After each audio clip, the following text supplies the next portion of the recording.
حضرت عبداللہ ابن عمر رضی اللہ تعالیٰ عنہ سیدنا فاروق اعظم رضی اللہ تعالیٰ عنہ کے صاحبزادے ہیں، اور ان کی ہمشیرہ سیدہ حفصہ رضی اللہ تعالیٰ عنہ حضور کی زوجہ محترمہ ہے۔ ایک دن اپنی ہمشیرہ سے کہنے لگے کہ نبی کریم صلی اللہ تعالیٰ علیہ وسلم گھر میں آئے نا، اور اگر حضور غم امت میں پریشان نہ ہوں، طبیعت کو حشاش بشاش دیکھو، تو ذرا پوچھنا تو صحیح حضور کا میرے بارے میں کیا خیال، پوچھنا تو صحیح کہ کریم کی بارگاہ میں میرا کیا مقام ہے، میرے بارے میں حضور کیا فرماتے ہیں۔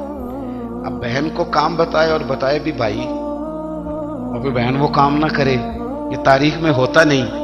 حضرت عمر فاروق رضی اللہ تعالیٰ عنہ کی صاحبزادی ام المومنین رضی اللہ تعالیٰ عنہ فرماتی ہیں کہ میں تو بس منتظر تھی، انہوں نے تو کہا تھا نا کہ اگر تم حشاش بشاش دیکھو تو بات کرنا، لیکن حضور تشریف لائے، میری باری تھی، میرے گھر تشریف لائے، کھانا پیش کیا تو فوراً میں نے عرض کی حضور ایک بات پوچھنی تھی۔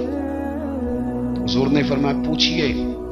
میں نے عرض کی حضور میرے بھائی عبداللہ ابن عمر کے بارے میں آپ کا کیا خیال ہے؟ نوجوانوں میری بات پہ غور کرنا، میرے بھائی کے بارے میں آپ کا کیا خیال ہے؟ تو نبی کریم صلی اللہ تعالی علیہ وآلہ وسلم نے میری طرف دیکھا، اور پھر حضور زیر لب تھوڑا مسکرائے، اور بریلی کے امام کہتے ہیں کہ حضور مسکرا دیتے تھے نا تو جو بڑا دکھی ہوتا تھا وہ بھی ہنس پڑتا تھا۔ اب سوال پیدا ہوتا تھا کہ پھر تو اس مسکراہٹ کے لیے انتظار کرنا پڑتا ہوگا کئی مہینے کہ حضور مسکرائیں تو رونے والے ہنسیں، تو اعلیٰ حضرت فرماتے نہیں، انتظار نہیں کرنا پڑتا، یہ مسکراتے رہنا تو حضور کی عادت ہے۔ جس کی تسکین سے روتے ہوئے ہنس پڑے، اس تبسم کی عادت پہ لاکھوں سلام۔ یعنی یہ تو عادت ہے حضور کی مسکراتے رہنا، اس کے لیے انتظار نہیں کرنا پڑتا۔ بھائیو آپ خیال رکھیں گے، غور کریں گے، حضرت عبداللہ ابن عمر رضی اللہ تعالیٰ عنہ کے بارے میں پوچھا تو سیدہ فرماتی ہیں کہ نبی کریم صلی اللہ تعالیٰ علیہ وسلم نہ زیر لب مسکرائے اور فرمایا حفصہ تیرا بھائی ہے تو اچھا، لیکن میں نے سنا ہے کہ عشاء کی نماز پڑھتا ہے تو فجر تک سویا ہی رہتا ہے۔ او نوجوانوں، 10 بجے تک سونے کی بات نہیں ہوئی، 9 بجے تک سونے کی بات نہیں ہوئی، 11 بجے اٹھنے کی بات نہیں۔ حضور فرمانے لگے میں نے سنا ہے کہ عشاء کی نماز پڑھ کے سو جاتا ہے اور فجر تک سویا ہی رہتا ہے، اسے چاہیے کہ تہجد کے وقت اٹھا کرے، اللہ کی بارگاہ میں حاضر ہوا کرے، آہوزاری کرے، سجدے کرے، عبادت کرے، اٹھتا ہے اور فجر میں جا کے اٹھتا ہے۔ حضرت جناب حفصہ رضی اللہ تعالیٰ عنہ کہتی ہے میں نے جناب عبداللہ ابن عمر کو پیغام دیا اور میں نے کہا میرے جوان بھائی سن، نبی پاک نے فرمایا ہے تو اچھا پر تہجد میں نہیں اٹھتا، نفل نہیں پڑھتا۔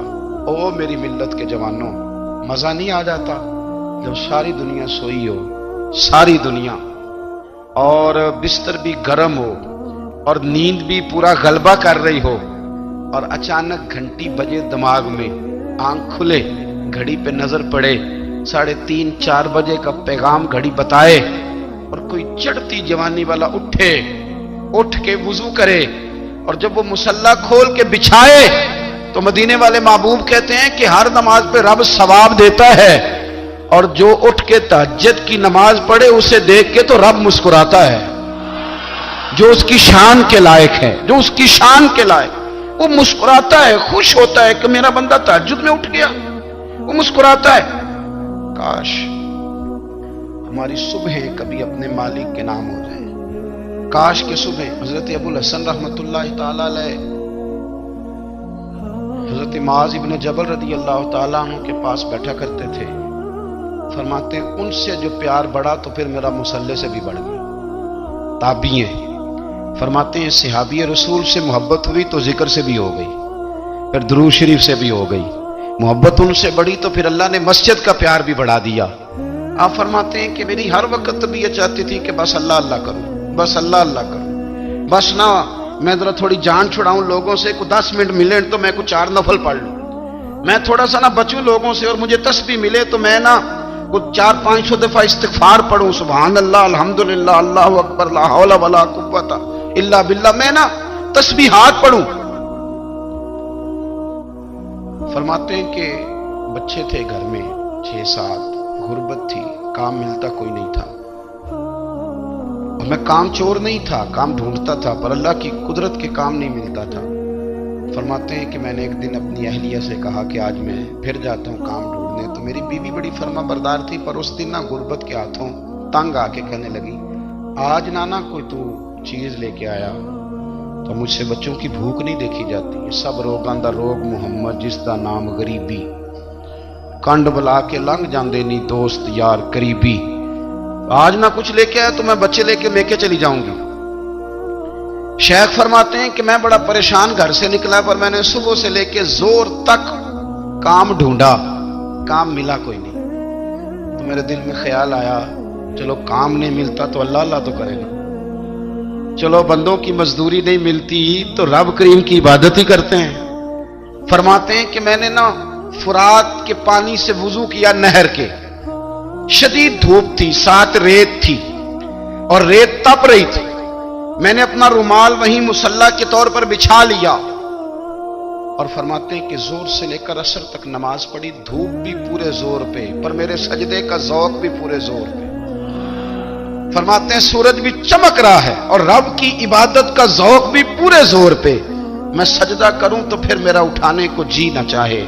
میرے استاد لکھا کرتے تھے، یہ ان کا شعر ہے، وہ کہا کرتے تھے مجھے سوز دے، مجھے ساز دے اور مجھے نیم شب کا نیاز دے، دم سجدہ خود کو میں توڑ دوں، مجھے ایسا ذوق نماز دے، اور میں تیری بہار کا پھول ہوں، میں کھلا بھی ہوں تو تیرے لیے، مجھے میری شاخ سے توڑ لے، مجھے اپنی زلف کا ناز دے۔ بھائی فرماتے ہیں کہ عصر تک میں نے نفل پڑھے، دل ڈھلنے لگا، عصر کی نماز پڑھی اور میں وہاں سے چلا۔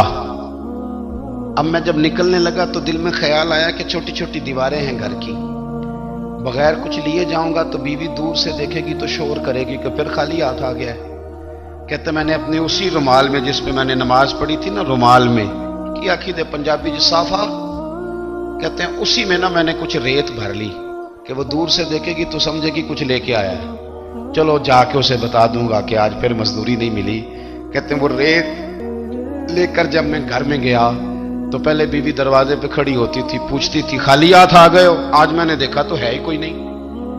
فرماتے ہیں میں اندر داخل ہوا، سلام لیے، کونے میں میں نے وہ رومال رکھ دیا اور میں نے آواز دی کہ بھلی مانس کہاں ہو؟ تو وہ کہنے لگی آپ منہ ہاتھ دھو لیں، میں روٹی لے کے آئی۔ میں نے کہا روٹی کہاں سے آ گئی؟ یہاں تو کئی دنوں کے فاقے، تو کئی دنوں کی غربت ہے، یہاں تو اس گھر میں تو فقیری ہے۔ فرماتے ہیں کہ وہ روٹی لے کے آئی اور اس وقت کی جو موجودہ نعمتیں تھیں، سمجھ لیں سلاد، اچار، ہر چیز ساتھ لائی۔ میں نے کہا کہ بچے کہاں گئے؟ کہنے لگی وہ کھانا کھا کے کھیلنے گئے، آپ کھانا کھا لیں آ جاتے۔ کھانا اس نے چن دیا۔ میں نے حیرت انگیز لہجے میں ساری نعمتیں اپنے دسترخوان پہ دیکھ کر کے بیوی سے پوچھا یہ کہاں سے آیا کھانا؟ بچوں کو تو نے کہاں سے کھانا کھلایا؟ یہ سارا کچھ کیسا ہے؟ کہنے لگی پتہ نہیں آج آپ کس کریم کی مزدوری کرنے چلے گئے تھے، پتہ نہیں کس کریم کی، میرے گھر میں تو اتنی نعمتیں آئی ہیں کہ مجھ سے سنبھالی نہیں جا رہی، اتنا اناج ہے، اتنا گندم ہے، کس کریم کے دروازے آج چلے گئے تھے؟ یہ کہتے کہتے وہ اٹھی اور اٹھ کر کے کہنے لگی پہلے بڑا کچھ آیا تھا، اب کیا لے آئے ہو؟ اور جا کر کے نا اس نے وہ ریت والا رومال کھولا، کہنے لگے میں تو لے کے آیا تھا ریت، تو میرے رب نے اسے بھی سونے اور ہیرے بنا دیا تھا۔ جب آپ کی توجہ اللہ کی جانب، میرے نبی پاک صلی اللہ تعالی علیہ وسلم نے فرمایا ہر چیز اپنے رب سے مانگ، ہر چیز مانگ، ہر چیز مانگ۔ یا رسول اللہ کیا کچھ؟ میرے محبوب نے فرمایا تیرے گھر میں نمک بھی ختم ہو جائے تو وہ بھی اپنے رب سے مانگا کر، تو مانگنا وہ تجھے دے گا، تو اس کی بارگاہ میں کشکول طلب دراز تو کرنا۔ اور ترمذی شریف میں عجیب لفظ ہے، رسول کائنات نے فرمایا، رب کریم فرماتا ہے جب میرا بندہ ہاتھ اٹھاتا ہے نا تو مجھے حیا آتی ہے کہ میں خالی کیسے لوٹا دوں اس کے۔ اتنے بڑے بادشاہ کی بارگاہ میں، او بھائی لوگوں سے عزتیں تلاش کرتے ہو تو وہ کیا تمہیں عزت دیں گے؟ وہ تو کل اچھا کہتے ہیں پرسوں برا کہنے لگ جاتے ہیں۔ لوگوں کے سامنے گڈ بک میں آنا چاہو گے تو وہ تو سویرے تمہارے بارے میں کچھ کہیں گے، شام کچھ اور کہیں گے۔ اپنی روحانی زندگی آباد کریں، اپنے مسلح کو وقت دیں اور دنیا سے چھپ کر اس موبائل کو بند کر کے اور اپنے آپ سے بھی چھپ کے اور تنہا ہو کے چھپا کے سارا کچھ اپنے آنسو اپنے رب کی بارگاہ میں پیش کریں، اس کے حضور حاضری دیں۔ سنو نا ترمذی کی حدیث، اور اسے یاد رکھنا، نبی پاک علیہ السلام نے فرمایا اپنے دکھ لوگوں کے سامنے نہ بیان کرنا، سیٹھوں نوابوں کو نہ بتاتے پھر، دنیا داروں کے سامنے جا کے نہ رونا کہ میں تکلیف میں ہوں۔ فرمایا اگر دنیا داروں کو دکھ بتاؤ گے رب تمہیں کبھی غنی نہیں کرے گا، اور لوگ ہیں کہ الٹا مذاق اڑائیں گے۔ آپ کی جس سے بڑی پکی یاری ہے نا، پکی، وہ تب تک پکی ہے جب تک آپ نے 50,000 مانگا نہیں، اور جس وقت آپ نے کہہ دیا کہ میں مجبور ہوں میری مدد کر، تو پھر ختم ہو گئی دوستی۔ لوگوں کی تعلقات آپ کے ساتھ تب تک ہیں جب تک آپ ان سے کوئی ضرورت وابستہ نہیں کرتے۔ کریم محبوب فرمانے لگے بندوں کے سامنے دکھ نہ بیان کرنا، اللہ تجھے کبھی غنی نہیں کرے گا۔ تو اپنے دکھ اپنے رب کو بتا، تو دعائیں مانگ، تو اس کی بارگاہ میں حاضر ہو، تو اس کے حضور عرض کر۔ فرمایا اپنے دکھ اپنے رب کو بتا، وہ جلدی کرے یا دیر سے کرے تجھے ساری دنیا سے بے نیاز کر دے گا، تجھے کسی کا محتاج نہیں رہنے دے گا۔ اپنے مسلح کو، اپنی دعاؤں، ایک بزرگ فرماتے ہیں میں نے دعا مانگنے کا طریقہ اپنی بیوی سے سیکھا۔ دعا مانگنے کا طریقہ اپنی، سیکھنے والے تو اپنے بچوں سے بھی سیکھ لیتے ہیں، سیکھنے والے تو ہر ایک سے سیکھتے ہیں۔ وہ کہتے ہیں میں نے دعا مانگنے کا سلیقہ اپنی بیوی سے سیکھا ہے۔ حضرت وہ کس طرح؟ فرمانے لگے میری بیوی نے نا مجھے کوئی کام بتایا، کچھ پیسوں کی ضرورت کے لیے کہا، تو میں نے اسے کہا کہ بھئی ابھی میرے پاس نہیں ہے، کچھ دنوں میں آتے ہیں تو میں دے دوں گا۔ عورتوں کی عادت ہوتی ہے وہ بار بار یاد کراتی ہیں، 2-4 دنوں کے بعد پھر اس نے کہا حضرت وہ میں نے کہا تھا کچھ پیسے، میں نے اسے کہا کہ ابھی میرے پاس نہیں ہے، کچھ دنوں میں ملتے ہیں تو میں تمہیں دے دوں گا۔ اس نے کچھ دنوں کے بعد پھر کہا حضور وہ میں نے کچھ پیسے کہے تھے۔ فرماتے میں نے ڈانٹ دیا، میں نے کہا کہ کیا تو روز مجھے شرمندہ کرتی ہے، کہا نا میرے پاس نہیں ہے، ہوں گے تو دے دوں گا، تو روز یاد کراتی ہے۔ فرماتے اس نے پہلے تو میری ڈانٹ کو سہا، پھر میرے سخت جملوں نے اس کی آنکھوں میں آنسو پیدا کر دیے، پھر اس نے اپنے آنچل میں اپنے اس دکھ کو سمیٹا، اور پھر اس نے ایک جملہ کہا تو میں رو پڑا، اور مجھے اپنے رب سے مانگنے کا طریقہ آ گیا۔ مجھے کہنے لگی حضرت جی آپ نے ڈانٹ دیا، میں نے سہ لیا، پر آپ ہی میرے شوہر ہیں، بتائیں نا آپ سے نہ کہوں تو میں کس سے جا کے کہوں۔ فرماتے ہیں میں رو پڑا، اور میں کھل کے رویا، اور میں تڑپ کے رویا، اور پھر میری سسکیاں بند گئیں۔ تو مجھے کہنے لگی آپ کو کیا ہوا؟ میں نے کہا مجھے بھی دعا مانگنی آ گئی ہے، جب میں اسے کہوں گا نا اللہ تو ہی میرا رب ہے، میں تجھ سے نہ کہوں تو میں کس سے جا کے کہوں؟ میں کیوں کسی بندے سے سوال کروں؟ میں کیوں کسی دنیا دار سے کہوں؟ میں تیرے بندوں کا، نیک بندوں کا وسیلہ لے کے، تیرے محبوب کی غلامی لے کے تیری بارگاہ میں آیا، تجھ سے نہ مانگوں تو کس سے مانگوں؟ سمجھ آ گئی ہے جب میں اس رنگ میں مانگوں گا تو پھر رب میرے اوپر بڑا ہی فضل فرمائے گا، وہ میرے اوپر بڑی رحمت کرے گا، وہ میرے لیے آسانیاں کرے۔ عزیز دوستو ہم اس طرح کرنے لگ گئے ہیں کہ ہم نے نا اپنے تعلقات پر اعتماد کرنا شروع کر دیا ہے۔ میرے تعلقات بہت ہیں، ہم نے اپنی دولت پر اعتماد کرنا شروع کر دیا ہے، میرے پاس دولت بہت ہے۔ ہم نے اپنے علم پر، اپنی شہرت پر اعتماد کرنا شروع کر دیا ہے کہ میرے پاس فلاں چیز بہت ہے۔ یاد رکھنا جب بے نیاز اپنی صفت بے نیازی دکھاتا ہے تو بڑی بڑی دولتوں والے مجبور نظر آتے ہیں۔ بھائیو جب انسان کا رشتہ اپنے مالک کے ساتھ ہوتا ہے پھر تو غم بھی کچھ نہیں کہتے، پریشانیاں بھی کچھ نہیں کہتی، پھر تو زندگی صبر والی، پھر تو زندگی توکل والی، پھر تو زندگی بھروسے والی، پھر انسان اپنے آپ کو رسوا نہیں کرتا، دنیا داروں سے امیدیں اس کی ختم ہو جاتی، امیدیں اللہ رسول سے لگا لیتا ہے، مضبوط ہو جاتا ہے، مضبوط، طاقتور ہو جاتا ہے، خوددار ہو جاتا ہے، باوقار باعزت ہو جاتا ہے۔ حضرت بہلول دانا رحمت اللہ علیہ بیٹھے تھے تو ہارون رشید حج کر کے آ رہا تھا، تو رستے میں حضرت شیخ سے ملاقات ہو گئی تو السلام علیکم کے بعد کہنے لگا حضور کوئی حکم ہو تو بتائیے گا۔ تو حضرت بہلول دانا فرمانے لگے تیرا رب کون ہے؟ اس نے کہا اللہ۔ تو فرمایا میرا کون ہے؟ کہا اللہ۔ فرمانے لگے تو بڑا ہی بیوقوف ہے، کیا تو یہ سمجھتا ہے کہ رب ہارون رشید کو تو دے گا اور بہلول دانا کو بھول جائے گا؟